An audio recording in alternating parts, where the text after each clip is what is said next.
Hey folks, Tim the Toolman here. We're back, Car Show and Tell, and we're going to continue the work on our Kia air conditioning system.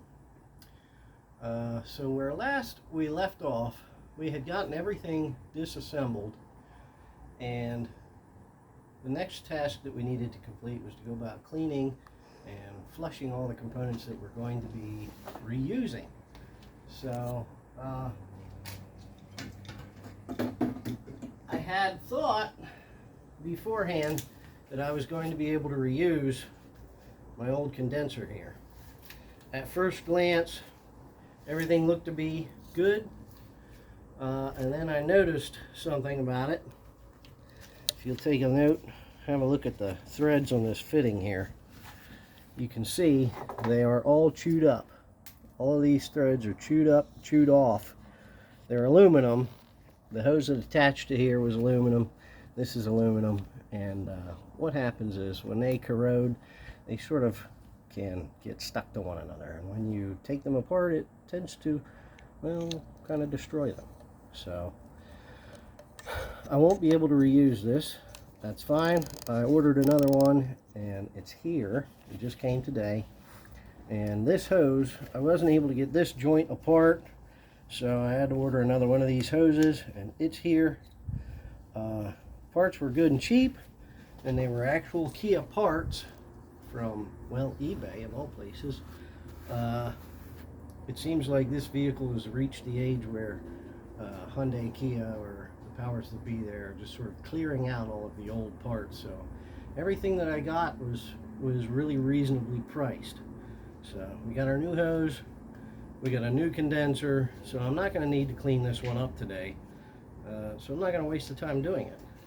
But I do have some other lines that we're going to need to flush here, and we'll need to flush our evaporator, so follow along and we'll get that accomplished. Should I pause? Nope, I'm right over here. I already got some things ready here. Got my lines. We've already laid these out, and I sprayed all these down with Simple Green and scrubbed all of the outside of these lines clean with a soft scrub brush to remove all of the outside grease and grime.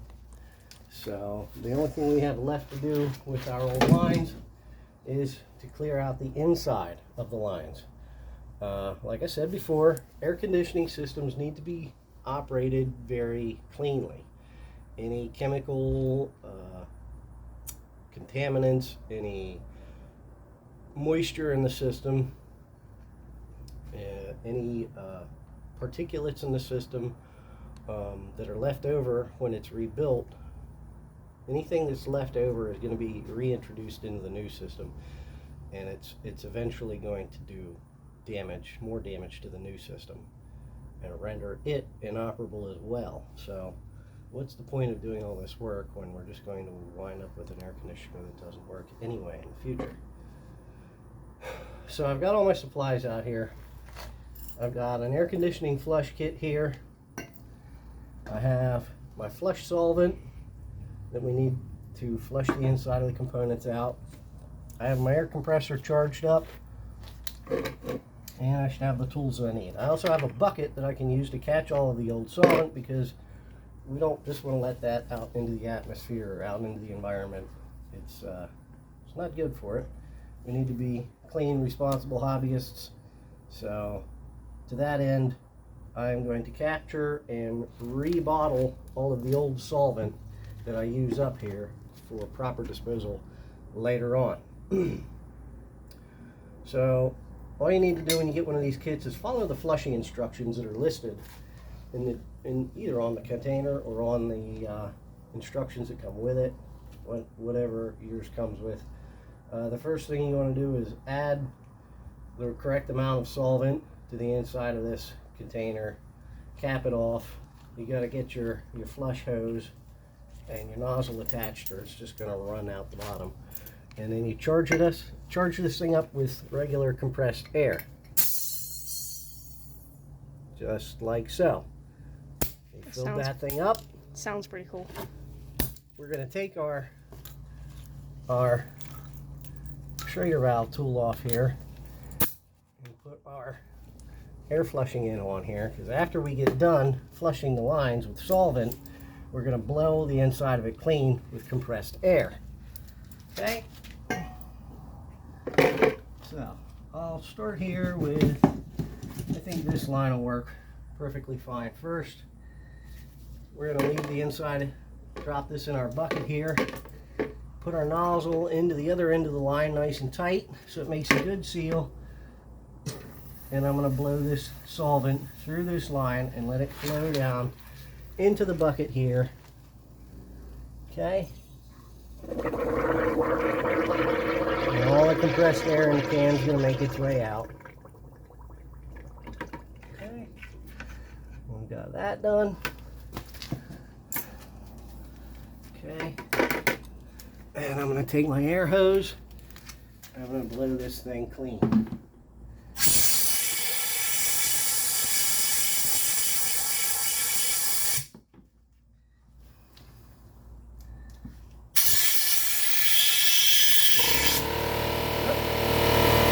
ahead and pause this until the compressor catches up.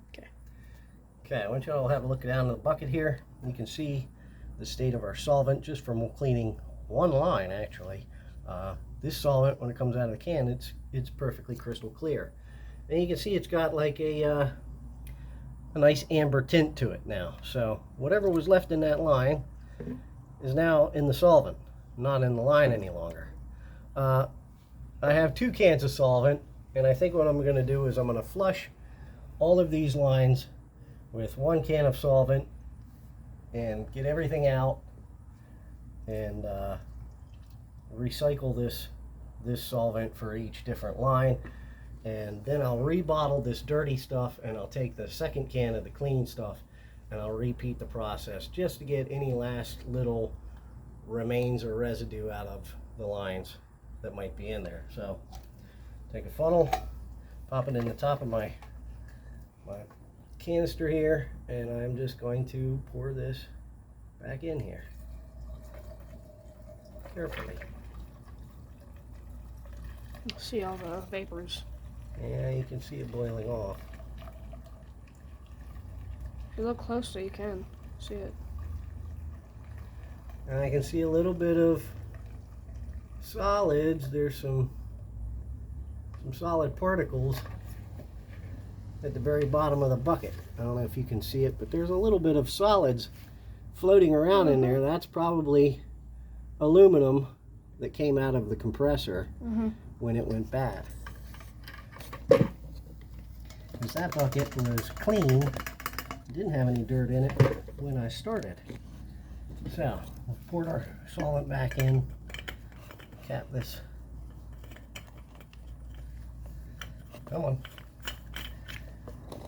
Twist my cap on nice and tight. And I'm gonna charge this sucker back up again.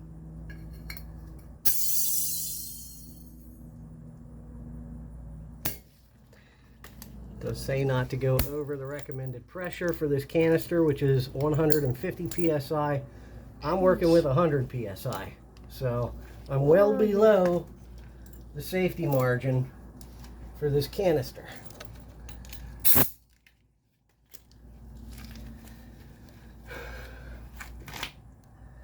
Now, the first line I flushed, I set that somewhere. Set it in here.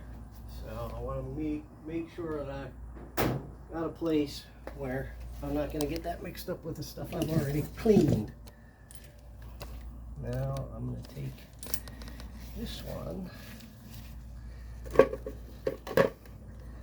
That's just going to spray directly up at me. So let's do this. Try to keep this stuff in the bucket instead of spraying out of it.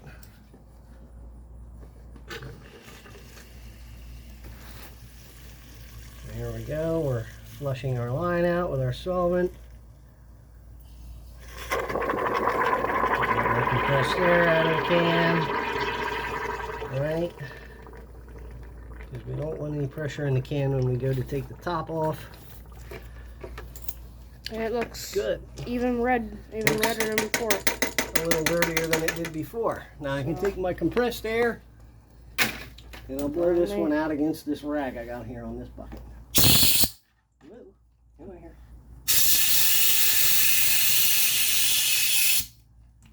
And we'll blow it out from the other side, and then we'll probably just have to let our compressor catch up again. Okay? You go ahead and pause it. Gone. Alright. So, I've put my fluid back in my cylinder here, and we can take another look at what we got in there. We got a little bit more dirt out of that second line. So, Damage if we didn't take that out. there we go. We'll keep flushing these lines. Let's see what else we can get out of them. Want to pause now and do the rest? Or? We'll keep filming. Alright. Charge our can up again. It sounds awesome. This sounds neat. Sounds like a robot powering up. Oh, I got my blue gloves on. Yeah. So I can keep the solvent off my skin. Don't want my hands get too soft, right? Mm-hmm. And which one we'll do the skinny one first. Yeah. Here we go. Pop that one down. That faces down towards the bucket. This end is going to be a little trickier to fit in here. So hopefully I can manage to not spray myself in the face with it. Give it a shot. Ready? Yep. There we go. Works like a charm. Looks even more red. Yep. There. So, I guess you guys who are watching this, you've probably got the idea by now. So what we're going to do, whoops, just a little bit. Get in the bucket. Wanna go ahead? So what I'm going to do here is have the tool son get this a pause while I blow this line out with air and put my fluid back in my cylinder here. Alright, one. Okay, so we've got all of our line sets flushed out here.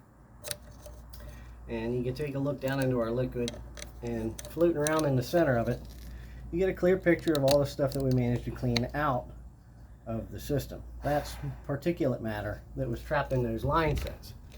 And you can kind of tell, you can judge the condition of the color of the solvent has changed drastically as well, from what's pretty clear to it's got a very dark amber tint to it. Kind of looks like a nice lager. It's making me thirsty.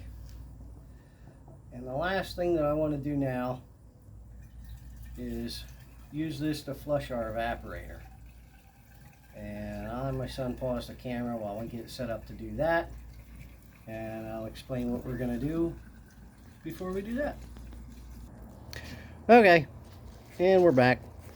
And here's what I'm going to do. I'm just going to show you guys what we've got set up here to flush this evaporator with. And then we're probably gonna pause this again because I think this might take more hands than what I have to shoot and have him hand me tools and air hoses, etc. So let me give you an idea of what's going on. This is the opening for our evaporator in our firewall right here. Okay, we've got our discharge opening right here, and underneath that is a smaller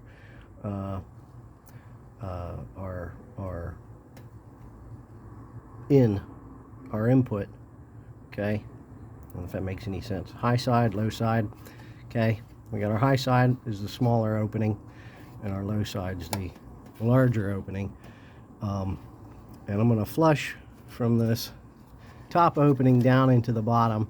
And what I've got sticking out here, if you can see it, is actually just a length of nylon tube right here, and it's shoved. It's just small enough to shove into that lower opening. Okay, you can see it coming out of the opening there. If I move the camera, there we go. You get a better view of that. And I have that routed down here through the wheel well of the vehicle down to the other end in our catch bucket to catch and recycle our solvent, our flush solvent. So I have my flush canister filled back up and aired back up. I'm gonna go over there with that. I'm gonna move my air compressor over there, and we're just gonna flush that out here while the camera's paused, and then we will pick back up shortly. Let's go. Okay, so that didn't quite go as well as I had planned it to. I did lose a little bit of my flush solvent, so I had to modify my plan of attack here. As it turns out, shoving a piece of nylon tube into an opening doesn't mean it's going to stay there. So I did have to work with both hands. I flushed this 2 times. The evaporator's been flushed out twice. The first time it went haywire. It all went wrong. The second time, what I had to do was basically use 2 hands, both hands crammed in there. One injecting my flush solvent and one holding the tube into the exit of the evaporator so that it would all run through the tube and down into our catch bucket and not spray me in the face again. But it's done. And that's a look in our bucket at what we flushed out of all the lines in the evaporator. It doesn't. That may not look like a whole lot of dirt to you, But it could do some real damage. but to me, it's more than I'm comfortable having in an air conditioning system. I'm not comfortable having any of that in an air conditioning system. As a matter of fact, I want to make sure that there's even less than that. So we are going to say goodbye for now. The rain is coming. We're safe under the roof, the no-kill car shelter here. So I'm going to crack open. I have a second can of this flush solvent. And I'm going to do the exact same thing I've done all over again with the second can. And I really want to make sure that this system is clean and free of contamination. I'm not doing any of the new parts, and I'll tell you why. If you've never done this before, you order all your new parts and they come, you're going to notice one thing about everything new. See? Oops, there's my sensor. There we go. Back in the box. Here's our new compressor. The top is sealed. Okay? It has a plate on here where I'm going to have to, there was a manifold on the original compressor that I had to remove and clean. That's the opening of the old compressor. Look how dirty it is compared to this one. I have that manifold here. Somewhere. Somewhere. Oh, it's in the box. Huh? Smart. I put it in the box with the compressor because I'm organized and stuff. So this came off the old compressor and was scrubbed with Simple Green. Simple Green. And it's nice and clean inside and outside. And that'll be used to replace this, like so. Okay? But this is sealed for a reason. This compressor is probably filled with oil and filled with nitrogen and capped and sealed to prevent any moisture, any contaminants from making their way, pay attention, from making their way inside of here. The same with our new accumulator dryer. It has caps on the ends. It has caps where my sensor openings are at. And this is probably nitrogen filled or with some other inert gas, maybe carbon dioxide, who knows. But they're filled with an inert gas. And that's to keep them nice and dry until it comes time for installation. So when you get your new parts, don't be all excited and go, oh man, let me take the caps off, and then oops, now your nitrogen's gone. Now you've got atmospheric moisture making its way into your new parts. Not good. We want to keep that moisture out. We want to keep contamination out. These systems need to be like squeaky clean inside. For them to work properly. Exactly. A, they work better that way. B, they last longer that way. So, Here's the new hose that I needed. Key part and a key bag. It's exactly the same as what came off the car. It was cheap. And here's our eBay condenser. Good and cheap. Showed up in a few days. Brand new part, identical to what came off the car, and you'll notice that this too is capped and capped. Mm-hmm. Okay? The inlet and the outlet are both capped off. I would imagine this thing, if I pull these caps off, you might hear some air rush in, you might hear some nitrogen rush out. You don't, I know, who knows. But I think they probably either pull these down into a vacuum and cap them, or fill them with an inert gas and cap them. But I am not going to take any of these caps off Until you have to. I am reassembling the system so that I can keep moisture out, keep contamination out. Okay, you might think it's a bit nutty what I'm doing, But it's for the sake of the part. I would rather do this one time and have it work fantastic than do it 2 times to have it work fantastic. So I'm gonna get this all done right the first time and avoid having to do it all over once again. So that's it for now. Got my second can of Clean Flush, and Henry the Tool Son and I, we're gonna go do everything we just did all over again, just because I am masochistic that way. So that's it for now. I'm sweating in my gloves. You can see the water coming off my hands because it is hot. It's 90 degrees. It's humid as all get out, and it's raining again. So it's only going to get more humid. So that's it for now. I'm going to take a small water break, wipe all the sweat off of me. We're going to do it all over again. And then in the next video, we're going to pick back up when we start throwing everything back in this thing and Hopefully powered on. Put some screws and nuts and bolts back in it. Charge it up and see how it works. So that's it for now. Thanks for joining us. I'm Tim the Tool Man. This is Car Show and Tell. Like, subscribe if you'd like to. Ring the old bell or thumbs up thing. Notification, thumbs up, you know. You know more about it than I do, probably. I know. So, yeah. I guess that lets YouTube know that I'm doing something right. Or, if I'm doing something right, leave a note in the comments for me to read. Or if I'm doing something wrong, please leave a note in the comments for me to read. Because if I am doing something wrong, I'm all about learning, educating myself so that I can do things, do more things, do things better than I'm doing them now. You know, if we're not growing as people, then might as well jump in the grave now. But so that's it. Thanks for tuning in. Hope you learned something, learned what to do, or learned what not to do. I'll see you guys next time. Bye-bye.